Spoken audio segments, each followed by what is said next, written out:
Breaking news, former U.S. President and current presidential candidate Donald Trump has been found guilty of falsifying business records to influence the 2016 election in a case related to alleged hush money payments to porn actress Stormy Daniels.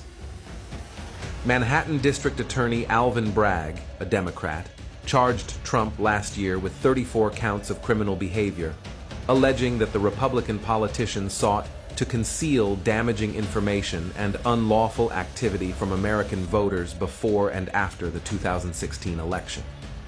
The jury deliberated for 2 days and returned the verdict just before 5 p.m. on Thursday. Guilty on all counts, making Trump the first U.S. president to ever be convicted of a felony. This was a disgrace. This was a rigged trial by a conflicted judge who was corrupt. It's a rigged trial, a disgrace. They wouldn't give us a venue change. We were at 5% or 6% in this district, in this area. This was a rigged, disgraceful trial. The real verdict is going to be November 5th by the people. And they know what happened here, and everybody knows what happened here. Breaking news, former U.S. All right, Shalom. Before I get started with this lesson, I want to give all the praise, honor, and glory to Yahweh Bahasham, Yahweh Shai Bahasham Rakah Quadash. Double honors to the apostles and elders of Great Millstone who taught me this truth. Double salutations to all you Akim out there laboring. The house of David, the elect that's pushing his word with all truth, righteousness, and sincerity. Shalom to you, brothers, and shalom to the elect. I'm back with another quick lesson through the Holy Spirit, the Rakah Quadash. And looks like we have more drama and more distractions, all right? This is news and prophecy. This article here is from thehill.com. It says the 54 charges Trump faces after his New York conviction, all right? So apparently this guy is found guilty from whatever charges that he's facing. And all it is just more distraction, more theatrics to keep people caught up in the politics and the media, you know, all the madness that's going on. All right. But Lord willing, they use this to incite, you know, the division and violence that's going to consume Babylon according to the prophecies. Right. Because here in this article, this is the headline. It reads, it says Trump verdict unleashes perilous new intensity in American politics. All right. Because remember, these so-called Americans, especially these Edomites, and some of you dumbass Jakes included, you know, if Trump is not put into office, if he doesn't win the presidency, these people are ready to take violence. All right. So Lord willing, this thing happens. So it says Trump verdict unleashes perilous new intensity in American politics. It says an already volatile election year reaction includes surge in donations, calls for revenge. You see? You know, they're ready to take up arms. They're ready to take America back. This is the spirit that's being pushed prior to this election coming up this year in November. All right. So reading on here, it says latent forces in American politics are being unleashed by the historical criminal conviction of Donald Trump. They range from mundane to the menacing to the malevolent. All right. It says right-wing anger over the guilty verdict has unspooled an appetite for political combat, a metaphorical one that researchers of political violence fear can turn literal. All right. And that's the spirit, that political violence could turn literal. All right. Civil wars or whatnot. First, the mundane, at least one of the reactions is rooted firmly in the most mainstream of American political traditions, cash donations. It says the Republican Party claimed to have smashed its one-day fundraising record, jamming its servers and promoting Democrats to urge counter donations from their own supporters. All right. It says, let's jump down. Let's see if there's any other points here. It says, forget fundraising, some want revenge. It says 8 Republican senators, including Rubio, signed a letter pledging to block Biden's judicial and other appointments and also block new federal spending. It says that pledge may not matter much until until that list of Republican signatories grows closer to 40, which would truly mean a blockade in the U.S. Senate. So pretty much, man, what we understand as of now, you know, all of America, including political figureheads and, you know, these political parties are all divided, man. All right. And that's really the spirit of Yahweh Shem Yahushua. He said, think not that I come to send peace on earth. I came not, but rather to send division. All right. So it says, let's read a little bit more. Donald Trump Jr. is fanning the flames of retaliation. The ex-president's son commented approvingly about others' calls for revenge, including one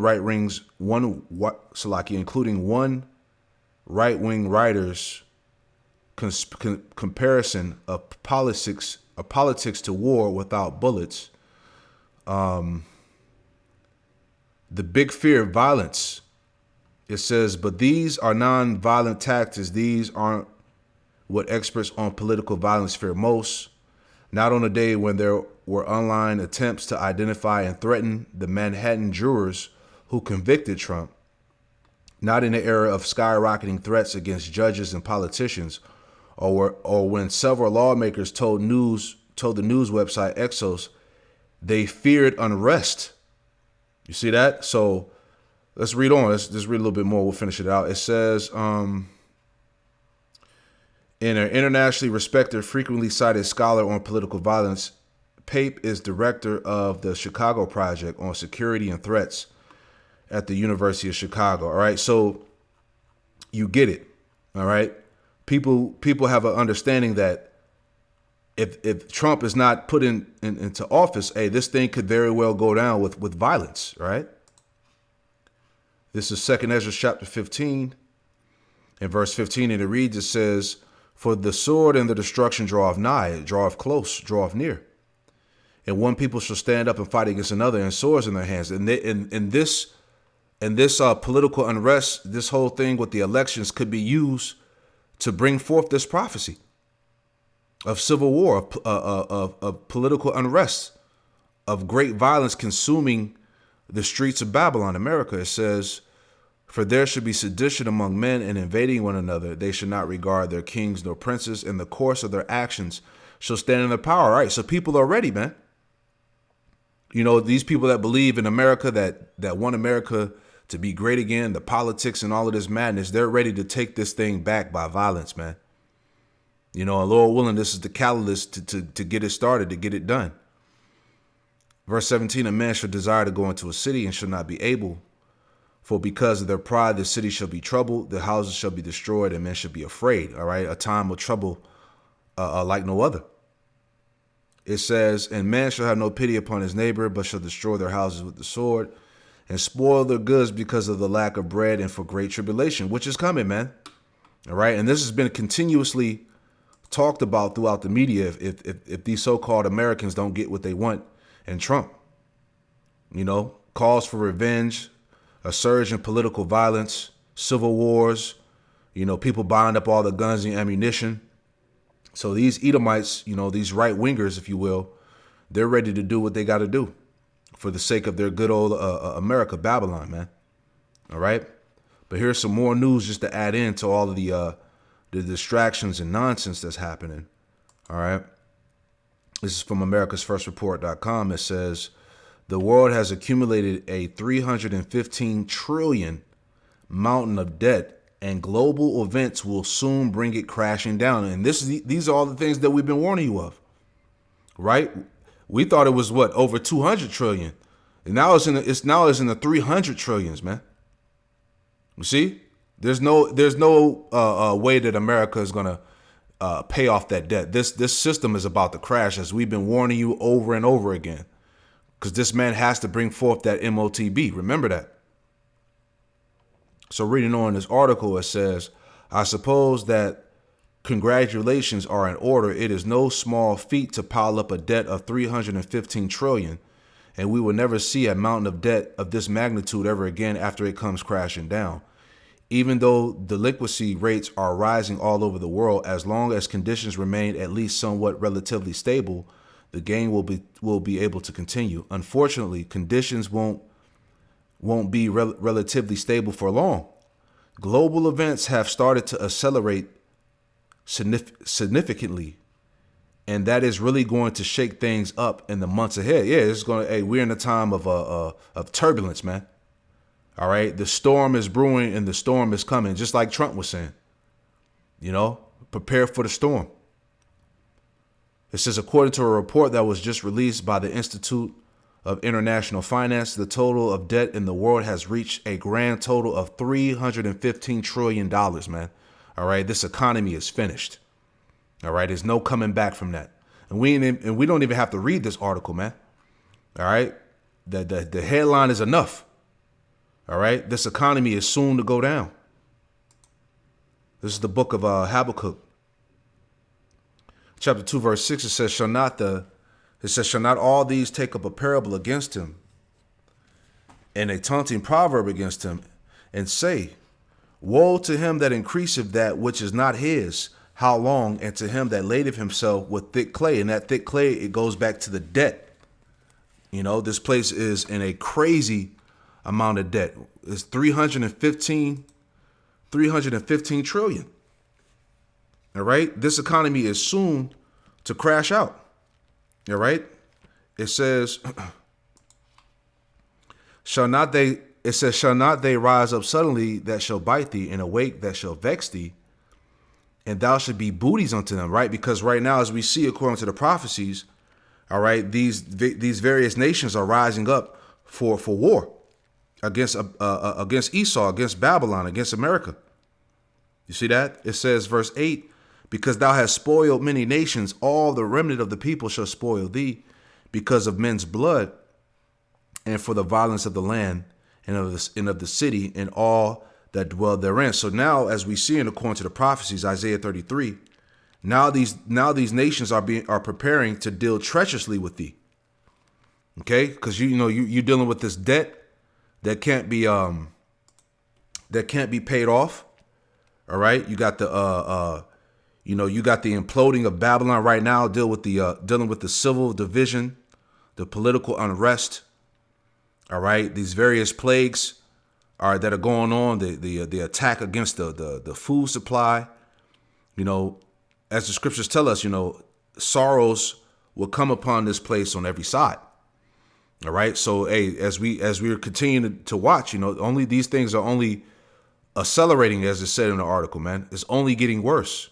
Right. And before I read on, I wanted to add some more into this news and prophecy, right, as we see. So while all these things are happening with the economy, with the society, what else you got going on? All right. There's another one that says U.S. accused of taking out Russian nuclear missile, early warning system, and latest escalation. Right. So it says fears are growing that a major escalation could be on the horizon in the Russia-Ukraine conflict, following a Ukrainian drone strike on a Russian radar station for tracking nuclear missiles that some Russian officials believe the U.S. was behind. All right. So not only are they saying that America was behind this, then you had the situation of the Iranian president and the helicopter crash. And they were saying there's speculation and rumors saying that Israel and America was behind that. So, man, this World War III is coming speedily, man. All right. Things are going down fast. It says this week, Ukraine hit the high-tech Armyr radar station in the border area of Krasnodar. The system provided Russia with conventional air defense, but also played a key role in its nuclear warning system. And it has been used to track the long-range ATACMS missiles that the U.S. supplied to Ukraine. It says officials in Kiev have already acknowledged their responsibility for the attack, confirming over the weekend that they targeted the facility. It says, reading a little bit more, it says a senior researcher for the security studies at ATS Zurich, Mario Gillai said that he believes the move was a tactical success because it means Russia will have to redeploy its air defense systems. It also sent a message that no military site in Russia is untouchable. All right. So we'll leave that there as well. So you get it, man. So it's a lot going on. All right. But these are all signs that this place is about to be destroyed. All right. So going back to the book of Habakkuk 2:9, it says, "Woe to him that have coveted an evil covetous to his house, that he may set his nest on high, that he may be delivered from the power of evil." Right. Because we're in a time also, as you see, one of the main issues is that the 1948ers, you know, the small hats are being exposed on a very high level. All right. And just because they have pretty much the position, you know, the power, so to speak, is not going to stop them from being taken down. It's not going to stop them from being destroyed. Verse 10, it says, Thou hast consulted shame to thy house by cutting off many people, and hast sinned against thy soul. For the stone shall cry out of the wall, and the beam out of the timber shall answer it. Woe unto him that buildeth a town with blood, and established a city by iniquity. And that's exactly how America was established, through the rape, robbery, and bloodshed of the tribes. You know, this society was founded upon wickedness, you know. But now we're in a time of what? Of the earth crying out. You know, people are standing up upon their feet, you know, and they're crying out against the crimes of Babylon, man. All right, so this place is definitely about to meet its inevitable end, you know. So very heavy times once again, man. You know, just going back, you know, to this article here, man. So you got the even more escalation of war. America is being called out for the things that it's been doing behind the scenes. You got this whole Donald Trump fiasco here. All right, being found guilty of his convictions, right, which is going to result in more civil unrest. All right, you have the economy, $315 trillion in debt. All right, so there's no way around this thing, man. So as I always say, we're going to continue to be glued to these prophecies, man. Something is bound to happen. Some global event is soon to happen to cause this society to crash out, which we believe in due time they're gonna take down this economy by some type of EMP blackout, some cyber attack. You know, so whatever they have, you know, whatever black swan event that they have in store, which is going to pretty much, you know, take down this current system for them to bring in the new, which is that MOTB digital currency system. You know, so a lot is going on. You know, don't get caught up in these distractions. You know, it's all leading to a bigger something bigger. You know. So I pray that this quick lesson was edifying. You know, news and prophecy is all going down. America's finished. I want to give all praise, honor, and glory to Yahweh, Bahashem, Yahweh Shai, Bahashem, Rakakwadash, and Shalom.